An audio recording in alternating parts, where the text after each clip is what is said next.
I'll hand you the top selling insurance broker in the country. He's going to be the biggest asshole. You're not going to get along with him, and you're going to hate him, and you're just not going to want him. Irrelevant to qualifications.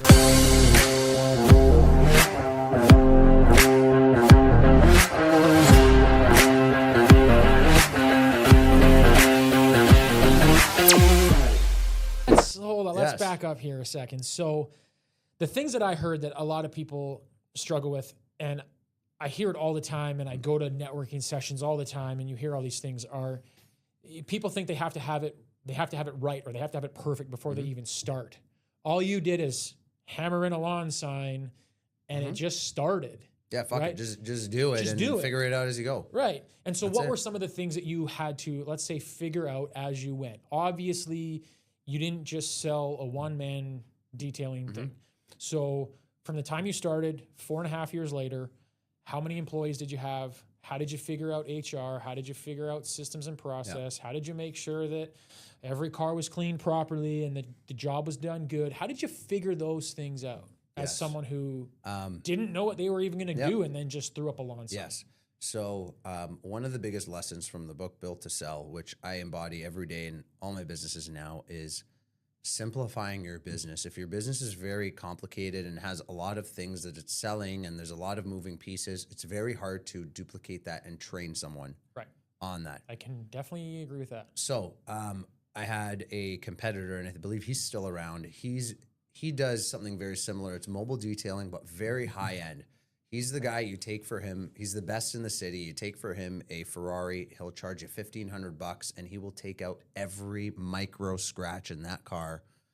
But it requires a 10-hour process to do it with several chemicals, and so it's very complicated. Right. That business model wasn't attracted to me because I thought I was going to go down that path. We're in detailing. Yeah. Why not go down that direction? I'm looking at Ferraris. I'm looking at these things. Why not go down? Why not go down where they're washing it? Why not charge someone $1,500 to do it? The reason why I stopped is because I realized that process is so complex. It would be almost impossible for me to train someone and automate it. Right. And the proof is in the pudding. He's been in business for 15 years.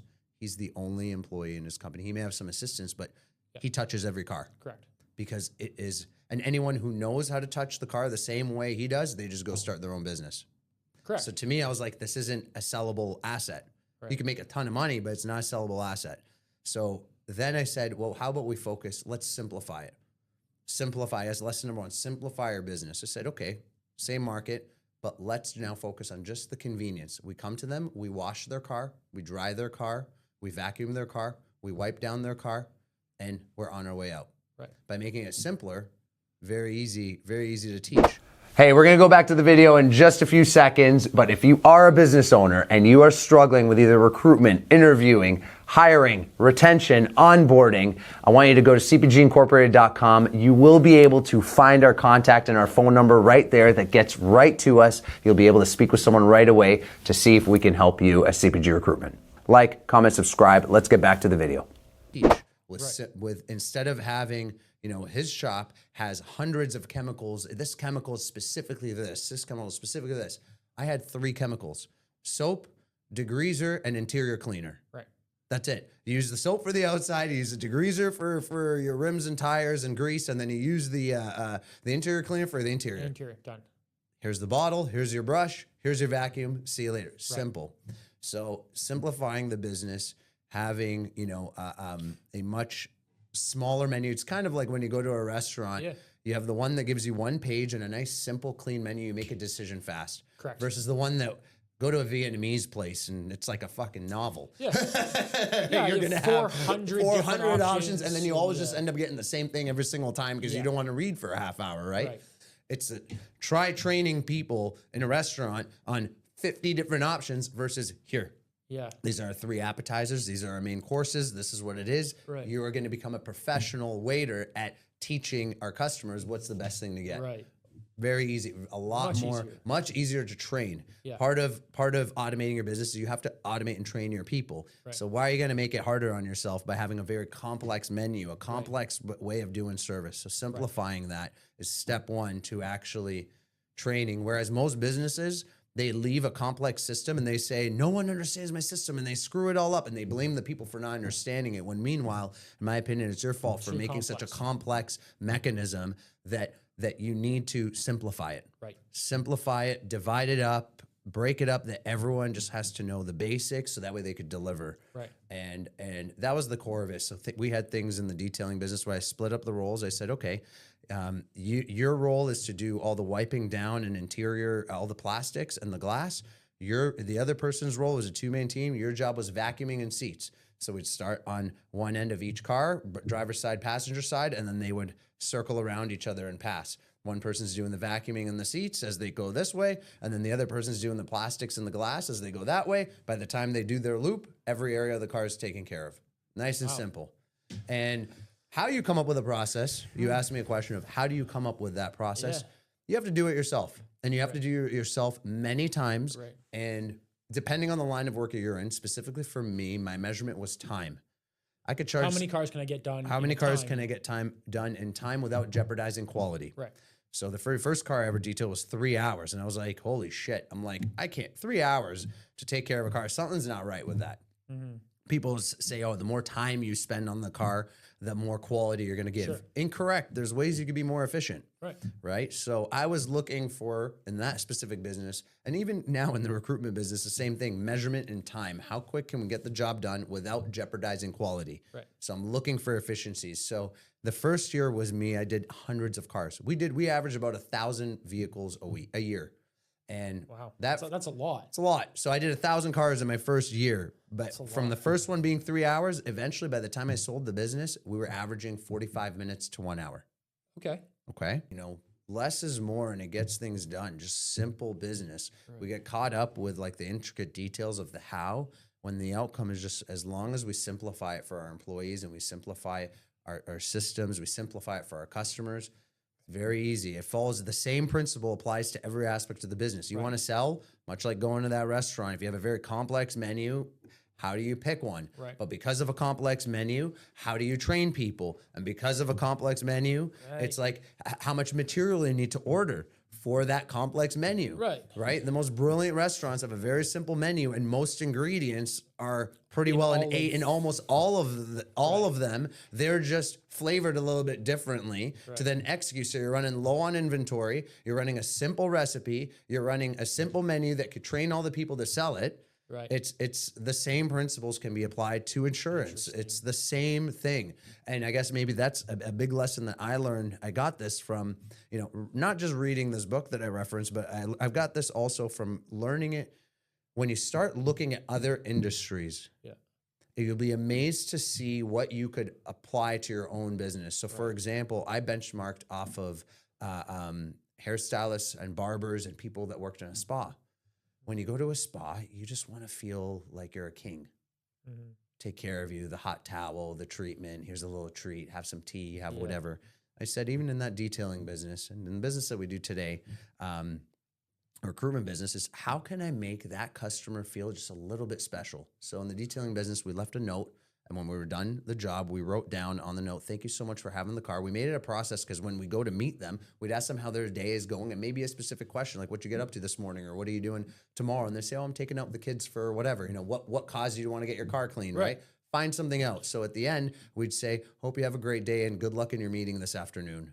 All the best." And Christian super Saab. important. And then I would take a little like hard candy and I would just leave it there and just leave it for them. Right. Just like that. Which It is was just super that important personal because touch. of the personal touch. I learned that from the spa industry, of just that element of making them just feel a little bit special. Right. And I do the same thing with my recruitment business now. When we onboard a new customer, we have a nice, beautiful box with beautiful gifts in there, mugs, and it's got, because we're in the hiring business, it's like number one employer or employee of the month, like things like that. We've got, boss factor, hashtag boss factor, building teams with like cool motivational quotes, a nice little like thing that we put together to just make you feel a little bit special when you choose us. Right. And I learned that from the industries that focus on making people feel special, like hotels. For example, what could you learn from a very high-end hotel? How they treat you and how special they make you feel. And then when you take what they do, apply it to You're a business. Right. How do you make someone feel special Very from interesting. even when you have appointments with people that haven't transacted with you yet? Yeah. From how you welcome them, how you make them feel before you get in a meeting with them. Yeah. How's that experience designed to, at the end of the day, make someone feel special and being heard?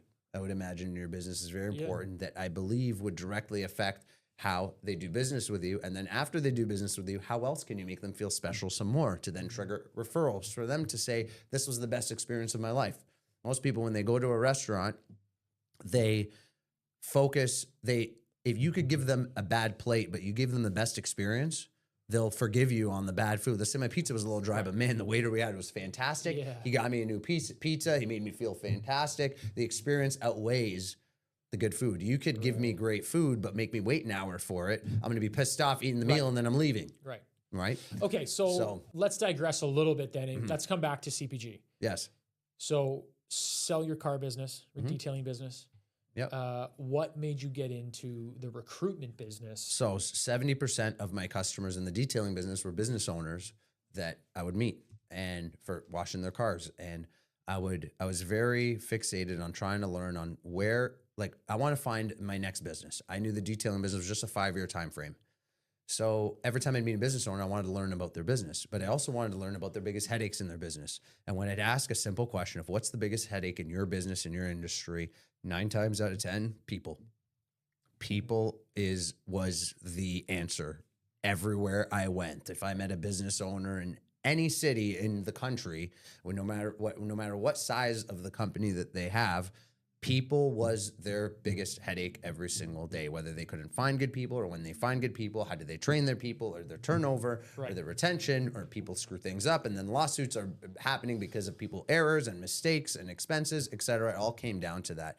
So then I realized there was a massive opportunity with how can I help the problem of people? And then I discovered the recruitment industry.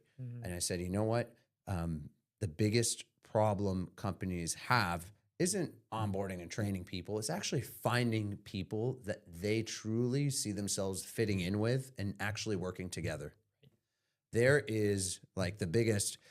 You're saying that there's people out there, if I'm understanding you correctly, you're saying that there's people out there that are looking for a job because they need the money or whatever.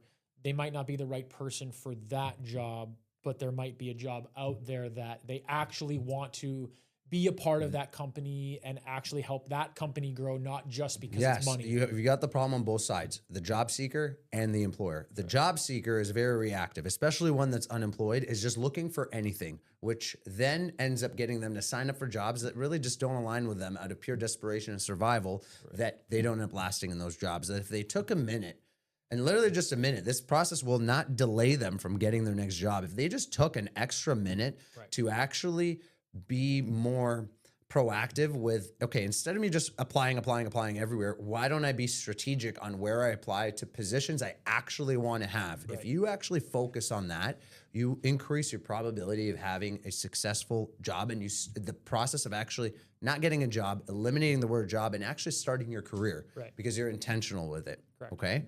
But then the other side of the coin is that employers are doing the same mistake where they're not taking a second to really identify who the right person is for the job that we want, and for the and not just for the job for the we want, but who's the right person that we're now bringing into our home.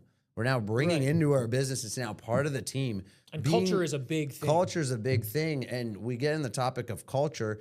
It's not that complicated. It's just we make it very easy if we decide who do we want to have dinner with on a Friday night.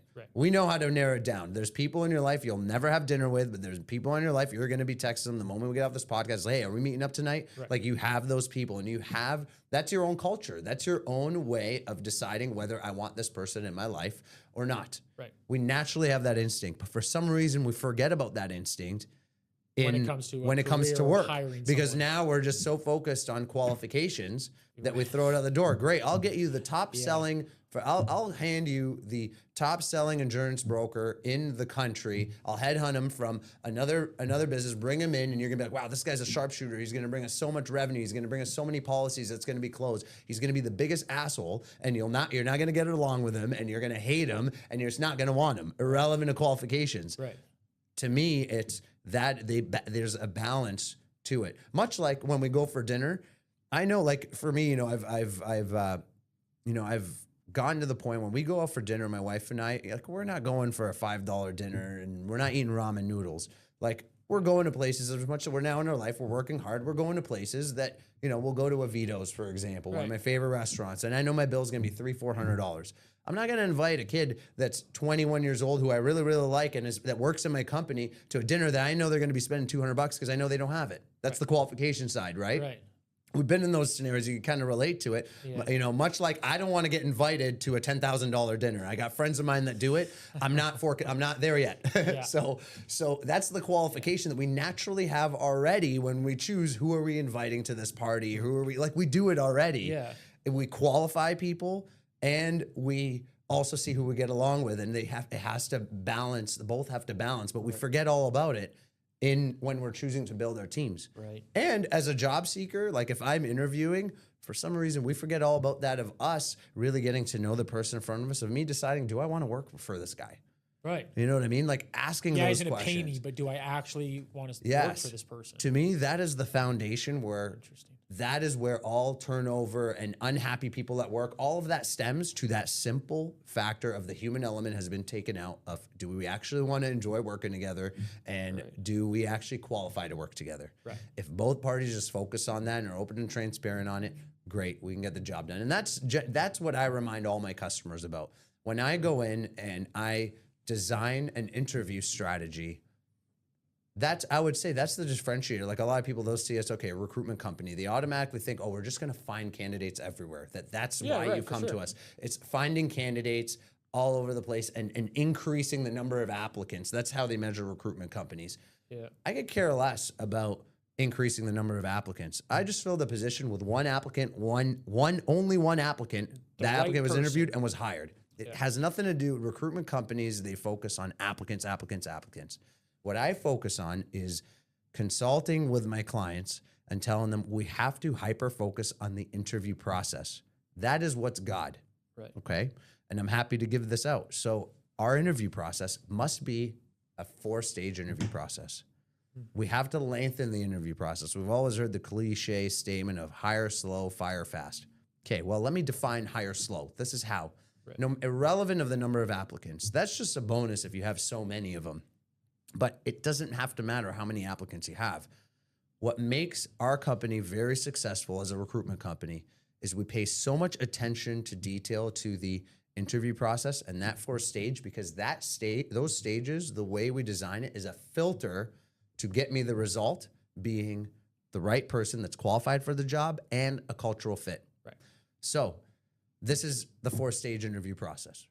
Step 1 is the pre-screen. Hey, thanks for watching the video. If you are an entrepreneur that is serious about building your team with the right people, I'm very glad that we met. At the end of the day, bringing in the wrong people could really hurt your business and could potentially bankrupt your business, and bringing the right people in could potentially make you a multimillionaire, if not a billionaire. Having a strong team is so critical to the success of every single company, and I'm proud to say at CPG Recruitment and myself, I want to work with you. We are experts at really designing the ideal candidates, recruitment strategy, interview process specifically for your business to make sure that your business is building teams with the right people. I want you to get a hold of us by going to cpgincorporated.com or even simply just commenting on any one of our videos. I've got team members watching every single piece of content that we release that if you need the help, all you got to do is comment below or reach out directly to us at cpgincorporated.com, where we have our phone numbers there and our calendars to just book a call, and we're here to serve you, to help you build your team with the right people.